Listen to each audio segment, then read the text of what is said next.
ವಿಶೇಷ ಚರ್ಚಾ ಕಾರ್ಯಕ್ರಮಕ್ಕೆ ಮತ್ತೊಮ್ಮೆ ಸ್ವಾಗತ. ಚುನಾವಣಾ ಅಖಾಡದಿಂದ ಸೋನಿಯಾ ಗಾಂಧಿಯವರು ಹಿಂದೆ ಸರಿದಿದ್ದಾರೆ. ಅನಾರೋಗ್ಯದ ಕಾರಣ. ಇದರ ಜೊತೆಗೆ ಮುಂದೆ ತಮ್ಮ ಪುತ್ರಿಗೆ ಆ ಸ್ಥಾನ ಬಿಟ್ಟುಕೊಡ್ತಾರೆ ಅಂತ ಹೇಳಲಾಗ್ತಾ ಇದೆ. ಮುಟಮ ಅವರೇ, ಬಲಿಷ್ಠ ನಾಯಕತ್ವದ ನಿರೀಕ್ಷೆಯಲ್ಲಿದ್ದ ಕಾಂಗ್ರೆಸ್ಗೆ ಸೋನಿಯಾ ಗಾಂಧಿಯವರು ಅಧಿನಾಯಕಿಯಾಗಿ ಬರ್ತಾರೆ. ಆದರೆ ಅದಾದ ನಂತರ 2 ವರ್ಷ ಅಧಿಕಾರಕ್ಕೆ ಬಂದರೂ ಕೂಡ ನಂತರದ ದಿನಗಳಲ್ಲಿ ಡೌನ್ಫಾಲ್ ಆಗೋದಕ್ಕೆ ಶುರುವಾಗಿದ್ದನ್ನು ನಾವು ನೋಡ್ತಾ ಇದ್ದೀವಿ. ಇನ್ನೂ ರಿಕವರ್ ಆಗೋದಕ್ಕೆ ಕಾಂಗ್ರೆಸ್ಗೆ ಸಾಧ್ಯ ಆಗ್ತಾ ಇಲ್ಲ. What went wrong madam? ನಿಮ್ಮ ಪ್ರಕಾರ ಏನು ತಪ್ಪಾಯಿತು ಅಲ್ಲಿ? ಇಲ್ಲ, ಏನು ತಪ್ಪೇನೇ ಇಲ್ಲ. ಅಪಪ್ರಚಾರನೂ ಜಾಸ್ತಿ ಆಯಿತು.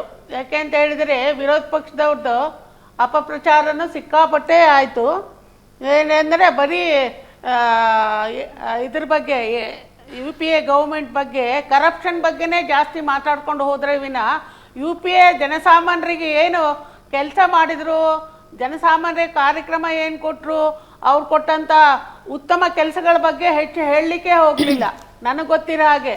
ಯಾಕೆಂದ್ರೆ ನಿಮ್ಮ ಪಕ್ಷದ ಮಿಸ್ಟೇಕ್, ಪ್ರತಿಪಕ್ಷದ ಮಿಸ್ಟೇಕ್? ಆಬ್ವಿಯಸ್ಲಿ ಮೇಡಮ್, ಹಲವಾರು ಭ್ರಷ್ಟಾಚಾರ ಪ್ರಕರಣಗಳು ಹೊರಗೆ ಬಂದವು, ತುಂಬಾ ಜನ ಜೈಲು ಸೇರ್ಕೊಂಡ್ರು. ಅಲ್ಲಲ್ಲ, ಅದಕ್ಕಿಂತ ವರ್ಸ್ಟಾಗಿ ಇವತ್ತಿನ ವಿರೋಧ ಪಕ್ಷದವರು ನಡೆದಿದ್ದಾರೆ. ಇದೇ ಕರ್ನಾಟಕದಲ್ಲಿ ಎಷ್ಟು ಜನ ಜೈಲಿಗೆ ಹೋದ್ರೆ ಹೇಳಿ ನೋಡೋಣ. ಆದರೂ ಕೂಡ ಮತ್ತೆ ಅಧಿಕಾರಕ್ಕೆ ಬಂದರು ಅಲ್ವಾ? ಇದೇ ಕರ್ನಾಟಕದಲ್ಲಿ ಯಡಿಯೂರಪ್ಪನವ್ರ ನಾಯಕತ್ವ ಮುಖ್ಯಮಂತ್ರಿ ಆದಾಗ 8 ಜನ ಜೈಲಿಗೆ ಹೋದ್ರು ಇದು ಭ್ರಷ್ಟಾಚಾರದಿಂದಲೇ. ಅದ್ರ ಬಗ್ಗೆ ಯಾಕೆ ನಮ್ಮ ಜನ ವಿಚಾರ ಮಾಡಿದ್ರಾ? ಒಟ್ಟಿನಲ್ಲಿ ಅಪಪ್ರಚಾರ, ದುಡ್ಡಿನ ಪ್ರಭಾವದಿಂದ ರಾಜಕಾರಣ ಇವತ್ತು ನಡಲಿಕ್ಕೆ ಸಾಧ್ಯ ಇದೆ.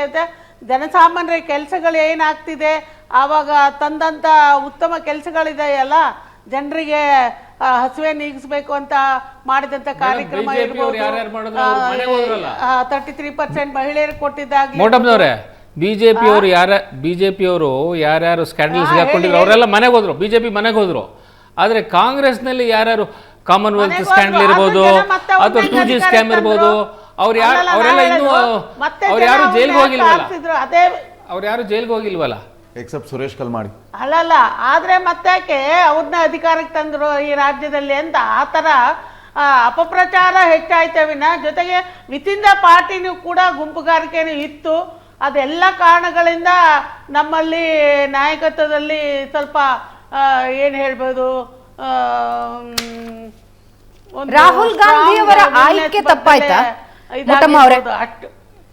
ರಾಹುಲ್ ಗಾಂಧಿಯವರ ಆಯ್ಕೆ ಖಂಡಿತ ಇಲ್ಲ. ಹೆಂಗಲ್ಲ, ಇಲ್ಲ, ಖಂಡಿತ ಇಲ್ಲ. ರಾಹುಲ್ ಗಾಂಧಿ ಆಯ್ಕೆ ಯಾಕೆ ತಪ್ಪಾಗುತ್ತೆ? ಯಂಗ್ಸ್ಟರ್ಸ್ನ ಅಟ್ರಾಕ್ಟ್ ಮಾಡಲಿ ಅಂತ ಹೇಳೋ ದೃಷ್ಟಿಯಿಂದ ಮತ್ತೆ ಮುಂಚೂಣಿಗೆ ಬರ್ಲಿ ಅನ್ನೋ ದೃಷ್ಟಿಯಿಂದ ಅವ್ರಿಗೆ ನಾಯಕತ್ವ ಕೊಟ್ಟಿದ್ದು. ಪ್ರಿಯಾಂಕಾ ಬಂದಿದ್ರು ಆದ್ರೆ ಇವರೆಲ್ಲ ಅವ್ರನ್ನ ಗೇಲಿ ಮಾಡಕ್ಕೆ ಶುರು ಮಾಡಿದ್ರು. ಅಲ್ಲ, ಪ್ರಶಾಂತ್ ಕಿಶೋರ್ ಅವರು ಒಂದು ಇಂಟರ್ವ್ಯೂ ಹೇಳ್ತಾರೆ, ಉತ್ತರ ಪ್ರದೇಶದ ಚುನಾವಣೆ ಸಂದರ್ಭದಲ್ಲಿ ನಾನು ಪ್ರಿಯಾಂಕಾ ಗಾಂಧಿಯನ್ನ CM ಕ್ಯಾಂಡಿಡೇಟ್ ಅಂತ ಪ್ರೊಜೆಕ್ಟ್ ಮಾಡಿ ಇಟ್ ವಿಲ್ ವರ್ಕ್ ಅಂತ ಹೇಳಿದ್ದೆ. ಆದ್ರೆ ಕಾಂಗ್ರೆಸ್ನಲ್ಲಿ ನಿರ್ಧಾರವಾಗೋದು ಒಂದು, ಎಕ್ಸಿಕ್ಯೂಷನ್ ಆಗೋದು ಒಂದು, ಅದು ಡೌನ್ಫಾಲ್ಗೆ ಕಾರಣ ಆಗ್ತಾ ಇದೆ ಅಂತ. ಅದ ಎಲ್ಲ ಸಂದರ್ಭದಲ್ಲೂ ಅಲ್ಲ ಬಿಡಿ, ಎಲ್ಲ ಪಕ್ಷಕ್ಕೂ ಆ ತರದ್ ಬಂದೇ ಬರುತ್ತೆ. ಎಲ್ಲ ಸಂದರ್ಭದಲ್ಲೂ ಅಲ್ಲ. ನಿಜವಾಗ್ಲೂ ಎಲ್ಲರಿಗೂ ಪ್ರಿಯಾಂಕಾ ಬಗ್ಗೆನೂ ಗೌರವ ಇದೆ, ಪ್ರೀತಿ ಇದೆ. ಇಂದಿರಾ ಗಾಂಧಿನ ಹೋಲ್ತಾರೆ, ಇಂದಿರಾ ಗಾಂಧಿಯ ಚಾರಿಸ್ಮಾ ಇದೆ ಅಂತ ಹೇಳಿ ಹೋಲ್ತಾರೆ. ಅಂದ್ ಮಾತ್ರಕ್ಕೆ ರಾಹುಲ್ ಗಾಂಧಿ ಇವತ್ತು ರಾಜಕಾರಣಕ್ಕೆ ಬಂದು ಇಡೀ ದೇಶವನ್ನ ಒಟ್ಟು ಸೇರಿಸುವ ಕೆಲಸವನ್ನ ಜೋಡಯಾತ್ರೆ ಮಾಡ್ತಿದಾರಲ್ಲ, ಅದು ಒಂದು ದೊಡ್ಡ ಸಾಧನೆ ಅಲ್ವಾ? ಹಾಗಾಗಿ ಅವರಿಗೆ ಅಧಿಕಾರ ಕೊಟ್ಟಿದ್ರಲ್ಲಿ ತಪ್ಪೇನು ಆಗಿಲ್ಲ. ಮುಂದೆ ಪ್ರಿಯಾಂಕಾಗೂ ಒಳ್ಳೆ ಭವಿಷ್ಯ ಇದೆ, ಬರ್ಲಿ ಬಿಡಿ, ಅದರಲ್ಲೇ ಹೀಗೆ ಇರೋದಿಲ್ಲ. ಎಸ್ ರಾಮಕೃಷ್ಣ ಉಪಾಧ್ಯಾಯ ಅವರು 2 ವರ್ಷದ UPA ಆಡಳಿತ ಮತ್ತು ನಂತರದ ಡೌನ್ಫಾಲ್ನ ನೀವು ಹೆಂಗೆ ನೋಡ್ತೀರಾ? ಆಮೇಲೆ ಇದ್ರ ಜೊತೆಗೆ ಇನ್ನೊಂದು ಪ್ರಶ್ನೆ ಆ್ಯಡ್ ಮಾಡಿಬಿಡ್ತೀನಿ. ವಾಟ್ ನೆಕ್ಸ್ಟ್ ಕಾಂಗ್ರೆಸ್ನಲ್ಲಿ? ಈಗ 2024ರ ಅಗ್ನಿ ಪರೀಕ್ಷೆಯನ್ನು ಗೆಲ್ಲಬೇಕಾಗಿದೆ. ಮೋದಿ ಚರಿಷ್ಮಾ ಇದೆ, ಆದರೆ INDA ಒಕ್ಕೂಟ ಕೂಡ ರೆಡಿ ಆಗ್ತಾ ಇದೆ. ಬಟ್ ಅಲ್ಲೂ ಒಂದಷ್ಟು ಗೊಂದಲಗಳಿವೆ. ಓವರಾಲ್ ಇದನ್ನು ಹೆಂಗೆ ನೋಡ್ತೀರಿ ಕಳೆದ 15 ವರ್ಷಗಳು ಅಂತ ಲೆಕ್ಕ ಹಾಕಿದ್ರೆ? ನೋಡಿ, INDA ಕೂಡ ರೆಡಿ ಆಗ್ತಾ ಇದೆ ಅಂತ ನೀವು ಹೇಳ್ತಾ ಇದ್ದೀರಾ. ಕಳೆದ ಜುಲೈನಲ್ಲಿ 28 ಪಕ್ಷಗಳು ಒಟ್ಟಿಗೆ ಬಂದಾಗ ಒಂದು ಹೋಪ್ ಇತ್ತು.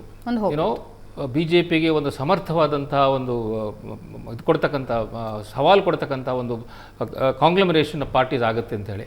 ಆದರೆ ಲಾಸ್ಟ್ ಫ್ಯೂ ಮಂತ್ಸಲ್ಲಿ ಏನಾಗ್ತಿದೆ ನೋಡಿ, ಹೊಡೆದಾಟ ಆಗಿ ಛಿದ್ರ ಆಗಿಬಿಟ್ಟಿದೆ. ಈಗ they don't look like getting into any kind of agreement. ಯಾವ ಒಂದು ಸ್ಟೇಟಲ್ಲೂ ಕೂಡ ಒಂದು ಗಿವ್ ಆ್ಯಂಡ್ ಟೇಕ್ ಆಗ್ತಾ ಇಲ್ಲ.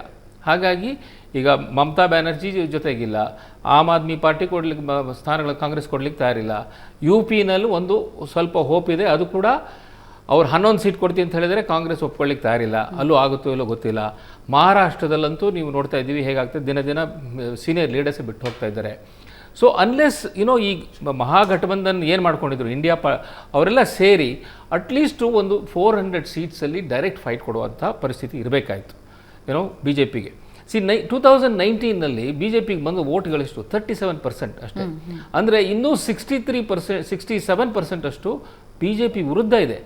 ಅದರಲ್ಲಿ ಸುಮಾರು 30-35% ಈ ಎಲ್ಲ ಅಪೋಸಿಷನ್ ಪಾರ್ಟಿ ಸೇರಿ ತಗೊಳ್ಳದೇ ಇದ್ರೆ there is no way they can challenge BJP. ಒಂದು 250 ಕ್ಷೇತ್ರಗಳಿಗೆ ನೇರ ಫೈಟ್ ಇದೆ ಕಾಂಗ್ರೆಸ್ ಬಿಜೆಪಿ. ಅದ್ರ ಬಗ್ಗೆ ಹೆಚ್ಚಿನ ಫೋಕಸ್ ಮಾಡಿದ್ರು ಕೂಡ ಈ ಬಾರಿಯ ರಿಸಲ್ಟ್ಸ್ ಬೇರೆ ಆಗ್ಬಿಡುತ್ತೆ.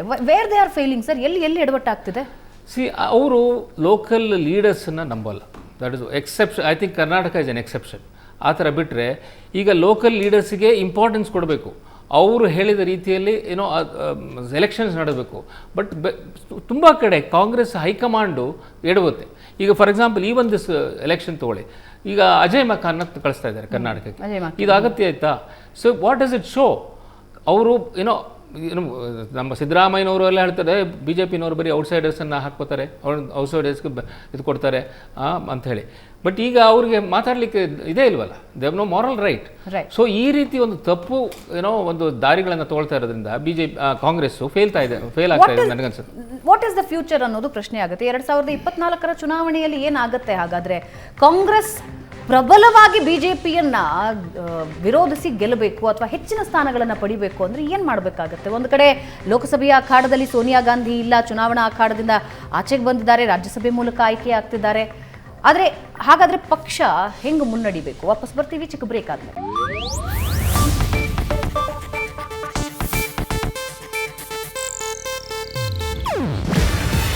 ಇದು ಏಷ್ಯಾನೆಟ್ ನ್ಯೂಸ್ ನೆಟ್ವರ್ಕ್ ಪ್ರಸ್ತುತಿ. ನೀವು ನೋಡ್ತಿದ್ದೀರಾ ಏಷ್ಯಾನೆಟ್ ಸುವರ್ಣ ನ್ಯೂಸ್.